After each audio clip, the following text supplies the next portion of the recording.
요한계시록 오늘부터 시작하도록 하겠습니다. 1장 1절로 8절까지 말씀입니다. 같이 읽습니다. 시작. 예수 그리스도의 계시라. 이는 하나님이 그에게 주사 반드시 속히 일어날 일들을 그 종들에게 보이시려고 그의 천사를 그 종 요한에게 보내어 알게 하신 것이라. 요한은 하나님의 말씀과 예수 그리스도의 증거 곧 자기가 본 것을 다 증언하였느니라. 이 예언의 말씀을 읽는 자와 듣는 자와 그 가운데 기록한 것을 지키는 자는 복이 있나니 때가 가까움이라. 요한은 아시아에 있는 7 교회에 편지하노니 이제도 계시고 전에도 계시겠고 장차 오실 이와 그의 보좌 앞에 있는 7 영과 또 충성된 증인으로 죽은 자들 가운데서 먼저 나시고 땅의 임금들의 머리가 되신 예수 그리스도로 말미암아 은혜와 평강이 너에게 있기를 원하노라.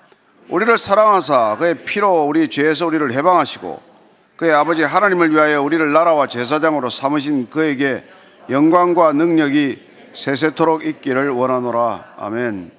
볼지어다 그가 구름을 타고 오시리라.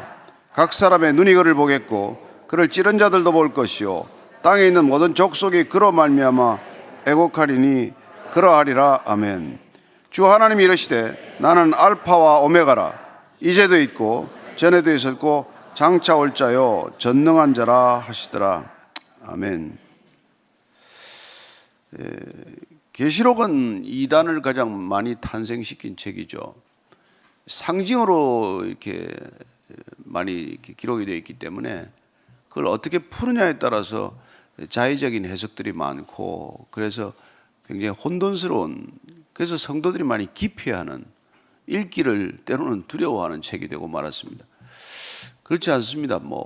요한이 반모섬에 가서 유배되는 중에 주일날 예배드리다가 환상으로 본 것들, 그걸 이렇게 다 기록한 책이어서 사실은 온 우주적 종말에 관한 것들을 이렇게 분명하게 해설을 우리가 가지고 있다는 게 얼마나 큰 축복인지 몰라요.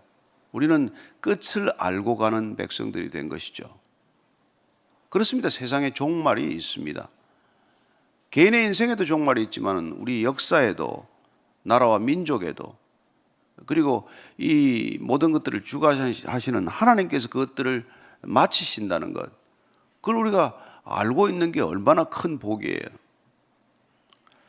마치 우리에게 죽음이 있다는 그런 분명한 사실이 복이 될 수 있듯이 우리가 역사와 세상에 끝이 있다는 것, 끝이 어떤 모습이라는 것을 기록해 두셨다는 것은 얼마나 큰 그런 위로가 될 일인지 모르겠어요.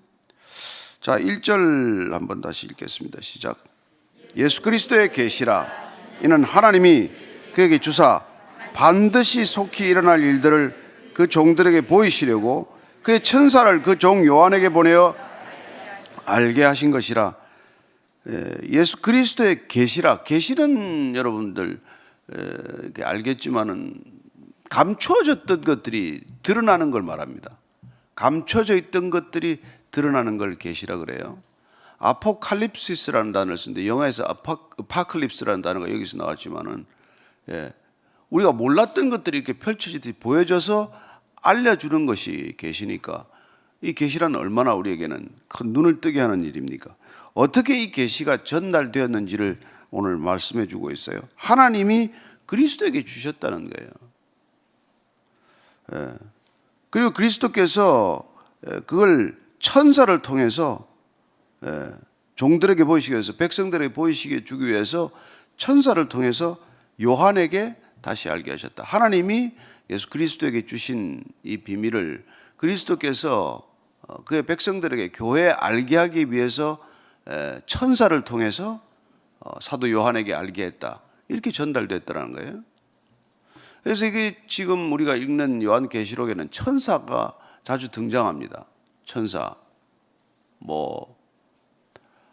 세 본 사람들이 67회 등장한다고 해요. 천사들이 하나님께 예배드리는 존재입니다. 그리고 또한 하나님의 말씀을 이렇게 전달해서 말씀을 계시하는 그런 역할을 하기도 해요. 천사들의 역할이 예배도 드리고 또 말씀을 이렇게 전해주기도 하고, 예를 들어서 마리아에게 수태고지를 한다든지 이런 것들이 다 천사의 역할들이죠. 그 다음에 심판을 집행하는, 하나님의 심판을 실행하는 그런 존재로 기록이 되고 있습니다. 어쨌건 천사를 통해서 요한에게 이 계시가 전달됨으로써 그 기록한 책이 된 것이죠. 근데 오늘 보니까 속히 일어날 일들, 이것 때문에 혼란이 많았어요. 왜 속히 안 일어나냐? 아니, 지금 예수님 다녀가신 지 2000년 됐는데 왜 속히라면서 이렇게 금방 일어날 것처럼 말씀해놓고 왜 안 일어나냐? 근데 이 부분에 있어서 우리는 이 속히라고 하는 것, 성경적인 시간과 공간을 허락하신 하나님이 시간과 공간을 초월하신 입장에서 보는 것과 우리와 시간이 안 맞는다는 걸 늘 이렇게 우리가 기억하고 있어야 됩니다. 따라서 우리의 시간에 대한 생각이 하나님의 시간관과는 어마어마한 차이가 있다는 걸 우리가 우선 인정해야 되는 것이죠. 그분은 시간을 초월해 계신 분입니다. 그분에게서는 우리처럼 이렇게 과거, 현재, 미래로 흘러가는 시간이 있지 않습니다. 그분은 완성된 시간 속에 계십니다. 따라서 우리는 그분이 과거, 현재, 미래를 동시적으로 갖고 있다는 걸 우리는 이해할 수가 없죠. 그렇지 않습니까? 그래서 그 시간을 우선 길이를 따질 때 모세가 지은 이 시편 90편 4절을 보면은 이렇게 되어 있죠. 한번 읽겠습니다. 시작. 주의 목전에는 천년이 지나간 어제 같으며 밤에 한순간 같을 뿐임이니이다. 천년이 밤의 한 경점과도 같은 시간이라는 거예요. 베드로후서 3장 8절입니다. 시작. 사랑하는 자들아, 주께는 하루가 천년 같고 천년이 하루 같다는 이 한 가지를 잊지 말라. 우리는 뭐 대단히 오랜 시간이 경과한 것 같지만은 이건 한 순간에 불과하다는 거예요. 그게 여러분 초월적 시간의 개념이고 시간관이에요. 영원이란 뭡니까? 어쩌면 정지된 시간과도 같은 것이죠.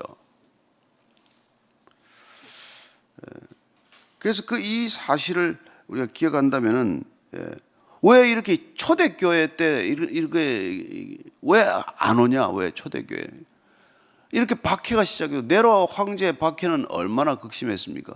그 후에 온 도미티아누스 황제는 더욱 극심한 거예요. 네로는 차라리 뭐 정신병자 같으니까 뭐 감정적으로 충동적으로 박해를 했지만 도미티아누스는 이제 제도적으로 체계적으로 박해를 시작했기 때문에 엄청난 이제 피를 흘리고 순교하는 순교자들이 일어났습니다. 그럼 오신다면 빨리 오셔야죠. 이런 상황에서 주어진 책이라는 것. 속히 일어난다.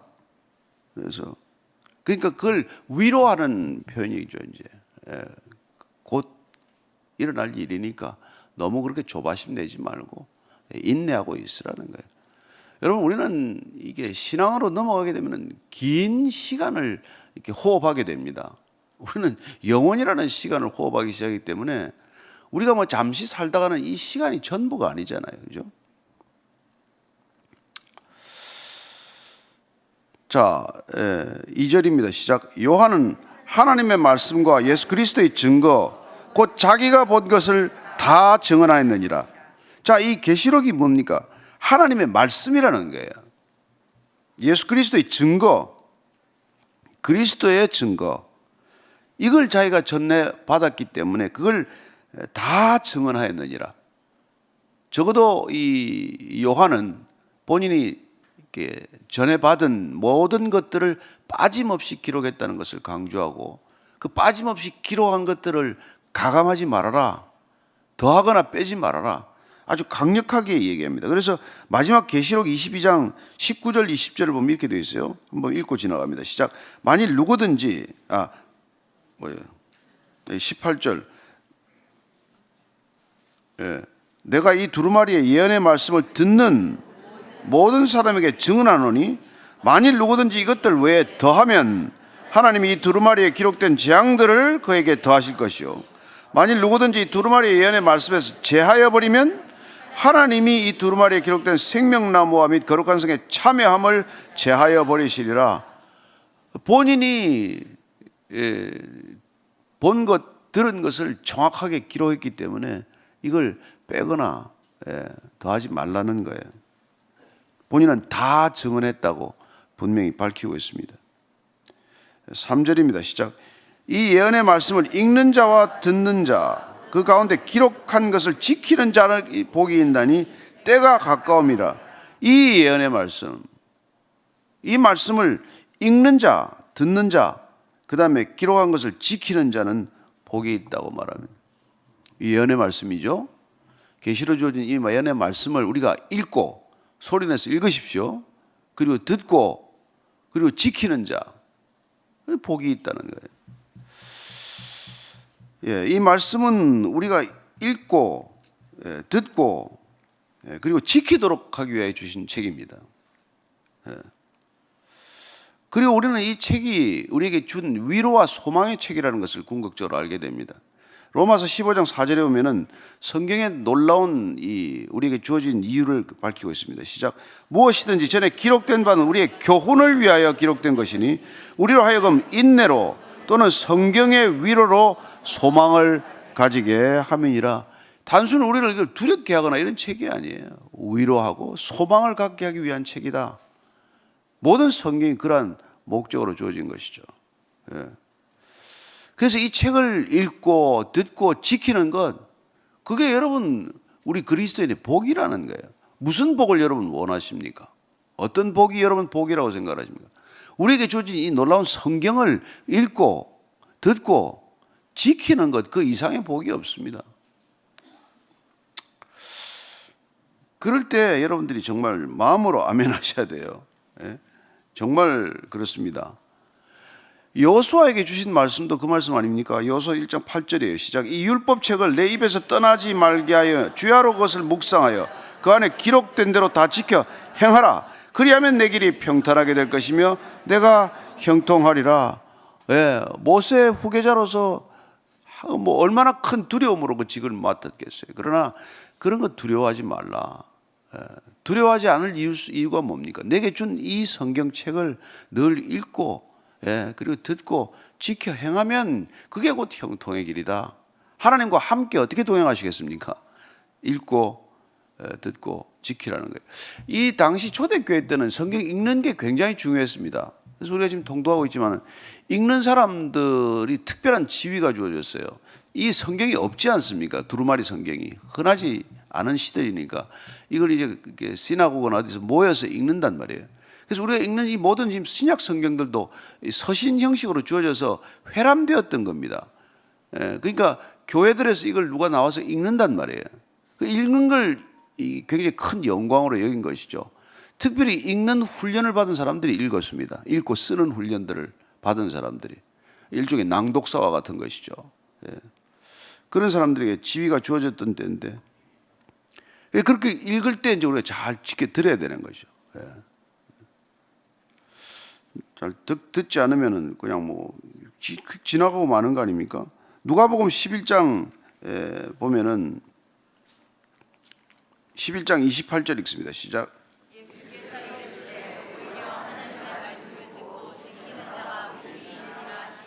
예. 예수님이 지나가는데 당신을 낳은 자는 복이 있고 당신 젖먹이자 복이 있다니까. 아니다. 복이란 게 뭐가 복입니까? 하나님의 말씀을 듣고 지키는 자가 복이 있다. 시편 1편도 마찬가지. 주야로 말씀을 묵상하는 자가 복이 있다. 우리의 복은 다른 데 찾지 마십시오. 여러분들은 여기서 복 있는 자리에 오신 줄로 믿습니다. 오늘 여러분들이 읽고 듣고 그리고 들은 것을 지키는 자, 말씀대로 살아내는 자, 그게 복이라는 것이죠. 왜냐하면 지금 때가 가깝기 때문이다. 앞에 지금 계속 임박성, 긴박성을 우리에게 주는 그런 책입니다. 4절 5절이에요. 시작. 요한은 아시아에 있는 7교회에 편지하노니 이제도 계시고 전에도 계셨고 장차 오실 이와 그의 보좌 앞에 있는 7영과 또 충성된 증인으로 죽은 자들 가운데서 먼저 나시고 땅의 임금들의 머리가 되신 예수 그리스도로 말미암아 은혜와 평강이 너에게 있기를 원하노라. 여기까지 잠깐 읽습니다. 여기 보니까 7교회에 지금 편지한다라고 한 걸 보아서는 이 요한계시록은 계시의 책이기도 하지만 그러나 서신서라는 것을 알 수 있습니다. 보통 지금 계시의 책은 구약에도 보면 일부 묵시적 성격을 가지고 있어서 유대인들에게는 묵시 문학이라는 형태로 주어진 책이에요. 그런 묵시 문학적 요소가 있지만 그럼에도 불구하고 이 책은 서신서, 편지 형태로 이렇게 전달되었고 회람되었다는 것을 알 수 있습니다. 편지하노니 이렇게 되어 있죠. 묵시문학의 특징은 하나님께서 받은 계시를 기록했다는 것. 그게 묵시문학의 특징이에요. 그러니까 대부분 초자연적 행위를 강조하고 있습니다. 묵시문학의 두 번째 특징은. 세 번째는 결국 하나님께서 받은 그 계시를 전달하는 방법으로서 상징적인 이미지나 상징적인 언어들을 쓰고 있다는 그 상징성이 큰 묵시문학의 특징인데, 그런 것들이 이 요한계시록에 드러나 있고, 그래서 크게 보면 유대 묵시문학의 한 형태라고 하지만 어쨌건 우리는 이게 편지로 전해졌다는 점에서는 서신서로 받아들일 수가 있는 것이죠. 7교회에 편지했다. 왜 7교회일까요? 계시록에서는 계속해서 7이라는 숫자가 반복됩니다. 7은 완전수예요. 완전성을 뜻하는 겁니다. 그 당시에 뭐 이게 지금 우리가 지금 알다시피 이거 7교회는 에베소, 스머나, 버가모, 두아디라, 사데, 빌라델피아, 그다음에 라오디게아, 이 7교회 이제 이게 회람이 되는데, 그 당시 히에라볼리에도 있었고 뭐 여러 군데 또 교회가 있었지 않겠어요? 근데 왜 7교회라고 하겠냐는 말이에요. 그건 두고 올 모든 교회를 총칭하는 그런 개념으로 썼다는 걸 알 수 있습니다. 7교회란 모든 교회에 주는 책으로 우리가 받아들이는 것이죠. 나중에 7영도 마찬가지고, 7영도 성령을 말하는 성령의 완전성을 표현하는 그런 형태예요. 그래서 7이 들어가면 완전하다는 뜻을 우리가 우선 얼른 깨달아야 되는 것이죠. 왜 7이 완전입니까? 원래 3이 하늘의 숫자예요. 땅이 넷인데 넷이 땅의 숫자입니다. 하늘과 땅이 전부 합해지는 것, 그 숫자를 7으로 봐서 그걸 완전한 숫자로 우리가 받아들이는 것이죠. 그래서 요한은 지금 그 7교회에 이 편지를 하는데, 오늘 보니까 예수님을 어떻게 표현합니까? 하나님을 이제도 계시고 전에도 계셨고 장차 오실이라고 말합니다. 근데 순서를 보십시오. 과거, 현재, 미래가 아니고 현재, 지금 계신다는 것, 지금 이제도 계시고 전에도 계셨고 장차 오실이라는 것. 지금 순서가 중요해요. 지금 계신다는 것, 하나님이 지금 살아 계신다는 것, 그게 우리가 신앙의 뿌리 아닙니까? 그분이 안 계시다면 우리가 무슨 신앙이 성립합니까? 그분이 계신다는 것, 지금 현존하시는 하나님, 그 현존성이 전에도 계셨고 장차 오실 이기 때문에 영원성으로 확장이 되고, 그 영원성이라는 것이 우리가 그분을 신뢰하고 의지하는 근거가 된다는 것입니다. 영원하지 않은 하나님을 우리가 어떻게 신뢰할 수 있습니까? 어떻게 의지할 수 있습니까? 따라서 이 계시록이 실효성을 지니고 신빙성을 지니기 위해서는 하나님이 지금도 살아 계셔야 합니다. 아멘이십니까? 지금 살아 계시고 전에도 계셨고 장차에도 계실 분이다. 그분의 영원성이 우리가 믿는 신빙성의 근거라는 것이죠. 그게 중요한 겁니다.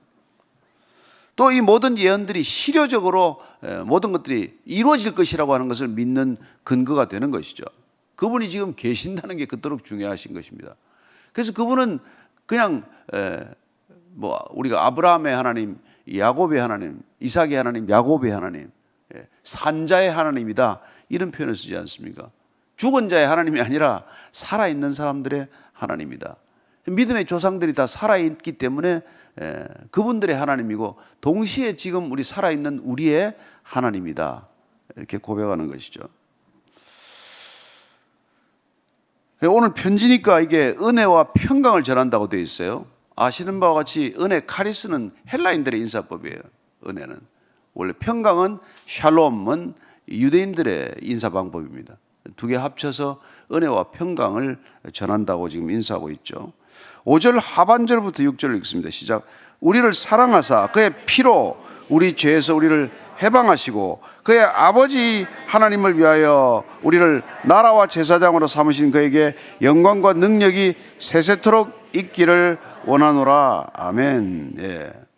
우리를 사랑하기 때문에 그의 피로 우리 죄에서 우리를 해방시키시고, 그렇습니다. 그분은 십자가에서 우리를 구원하셨습니다. 해방시키셨습니다. 죄에서부터 다 해방시키셨습니다. 그리고 그의 하나님을 위하여 우리를 나라와 제사장으로 삼으셨다.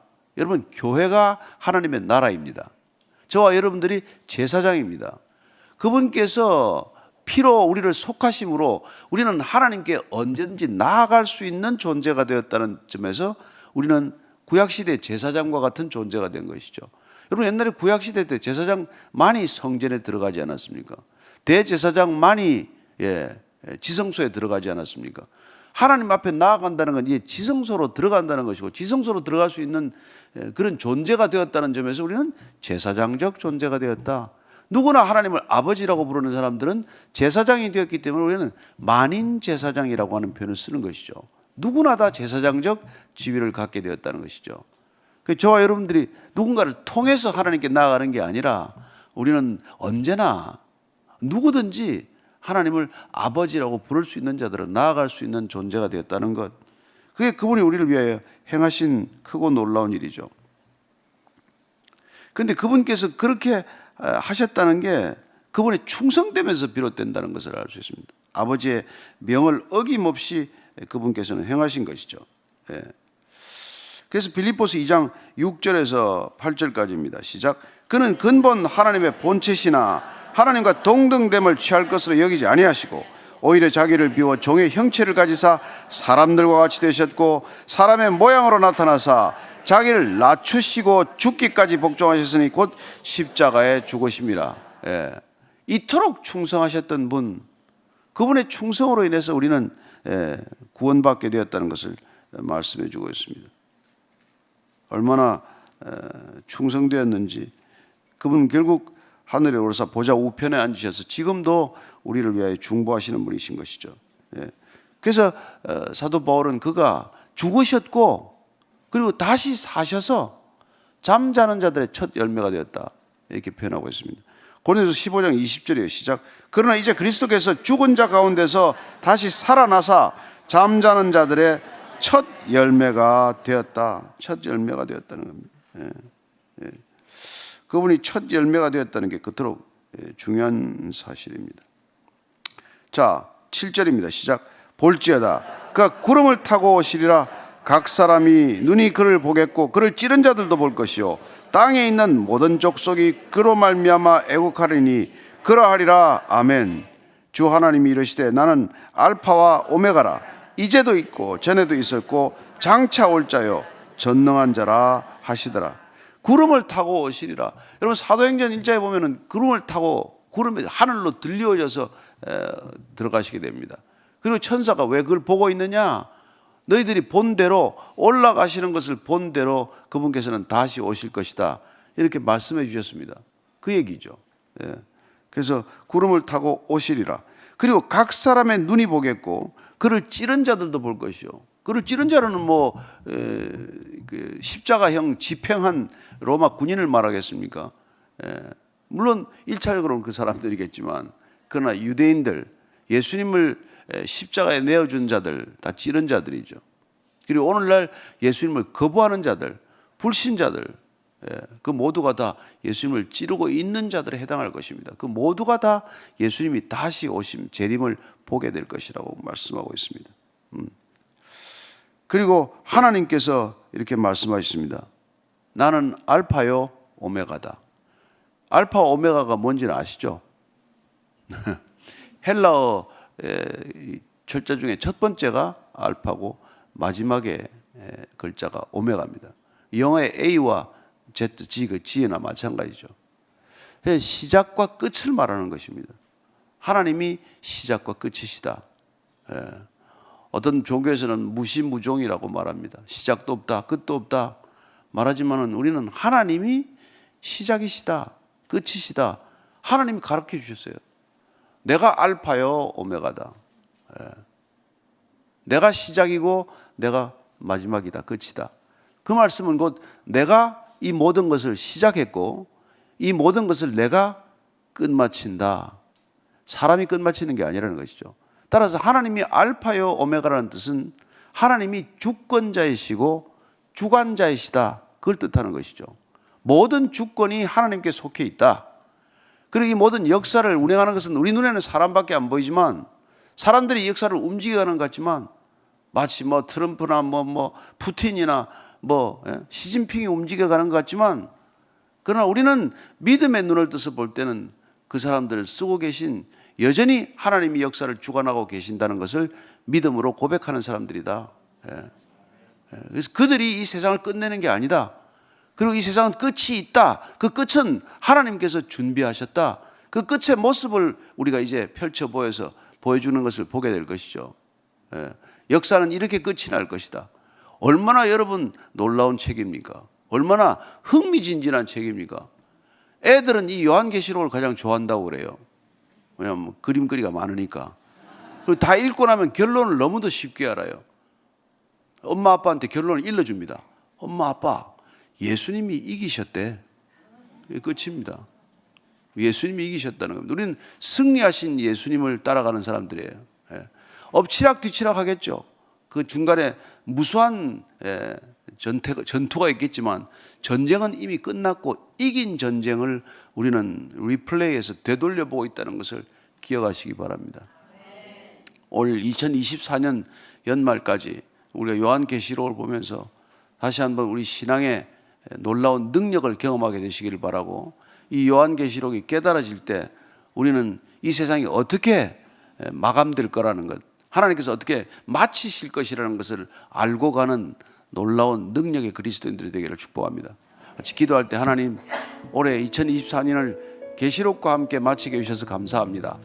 그리고 역사의 주관자요 주권자 되신 하나님을 더욱더 신뢰하는 우리의 믿음 되게 해 주옵소서. 한번 같이 기도하겠습니다.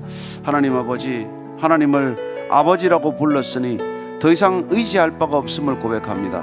하나님 이외에 누가 우리를 다스리시리요, 누가 우리를 통치하시겠습니까? 하나님께서 알파요 오메가라고 우리에게 말씀해 주셨습니다.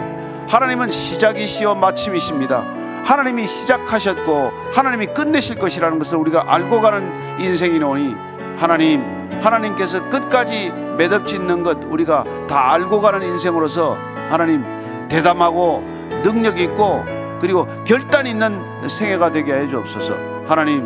하나님께서 말씀하신 이 모든 것들이 빚어질 때 우리의 삶이 변하지 않을 수 없다고 믿습니다. 하나님, 우리가 변화되는 삶을 살게 해 주옵소서.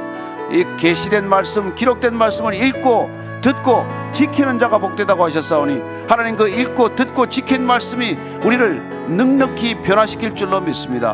우리가 끝까지 변하는 우리의 인생이 되게 하여 주시옵소서. 하나님께서 오늘 우리에게 이렇게 계시의 말씀을 주셔서 참으로 감사합니다. 이 말씀을 읽고 그리고 이 말씀을 듣고 그리고 이 말씀을 지키는 자가 복되다고 하셨사오니, 그 복된 결과가 우리가 이 땅에서 어떤 삶에 어떤 존재로 변화되는 것인지를 우리 스스로 목격하고 세상이 맛보아 알게 하는 생애가 되게 하여 주옵소서.